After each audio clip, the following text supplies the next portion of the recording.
Hi, and welcome to the 2023-2024 school year. We are so excited that you volunteered to help our youngest riders learn how to ride the bus safely.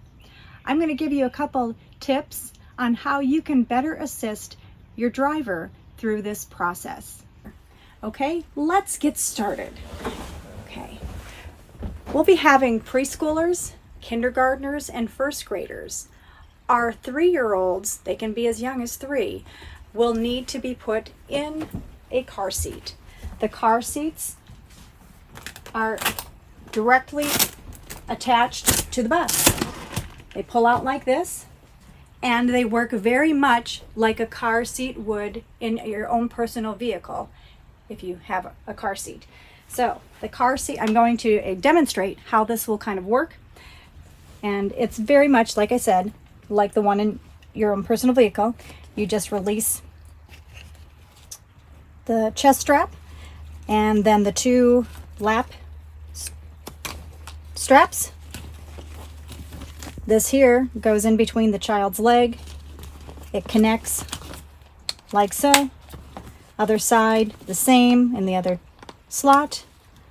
And again, this goes around the child's arm on the other side, and you can adjust the chest strap easily so it's comfortable for the rider. Okay, so that is how those work and how you can assist the driver getting the children to their seats safely. The other children will just be sitting in the seats by themselves, and there are no additional seat belts or lap belts needed. And the way we would like the students to sit on the bus when they're not in a car seat is sitting seat on seat, back on back, and feet on the floor or toward the floor, because our little ones' legs probably will not hit the floor. Okay, once seated, we do have some expectations that we would like the students to be aware of and to adhere to. We want our students to keep their body parts all to themselves. Hands, feet, every body part to themselves. Backpacks should be placed on the student's lap. We also want our students to stay clear of the window, and there is a good reason for that. If a child has their head too close to the window, or their arms or legs sticking out the window, when a driver's driving and they happen to be in the center of town, tree branches are low, they can come into the bus and strike the child in the face or whatever body part happens to be outside the window. And we don't want them to get hurt, so keeping those body parts inside makes them stay safe. Okay? Another thing that we want to share with our students when they're riding the bus is that there is no eating or drinking on the school bus. It's not just a rule on the school bus, it's actually an Ohio revised code. And so it's a law that we need to follow. And it's in place for a very important reason, actually 2 or 3 important reasons. The first one is it's a choking hazard. We don't want any of our students to get harmed while riding the bus. And because the seat backs are so tall and our riders are so small, we may not be able to see that they need help if they're eating something on the bus and choking. Another reason is if we have a rider that happens to have a severe allergy, we do not want any harm to come to any of our riders, but specifically if somebody has an allergy, again, we may not be able to see that they need help if we can't see the child is in need of assistance. So no eating or drinking on the school bus. When we are picking up students or dropping students off, there's a few things that you should know. When we pick up students on the left side and they are crossing the street, there is a procedure that we need to teach them so they can be safe crossing the street and getting on the bus. So the way that procedure works is we are going to have the child wait in a place of safety out of the danger zone of the school bus. And what that means is typically is if I'm picking a student up at their driveway, I will tell them to wait in the middle of the driveway, like across from the lamppost in the driveway, so they have a point of reference on where to stand and wait. We also need to see a parent with them in the morning and in the afternoon as they are boarding the bus, or more importantly, as they're getting off the bus. When we have a student crossing the street in the afternoon, same kind of rules apply, and you will be assisting that child on learning the procedure on how to exit the bus safely and how to cross the street safely.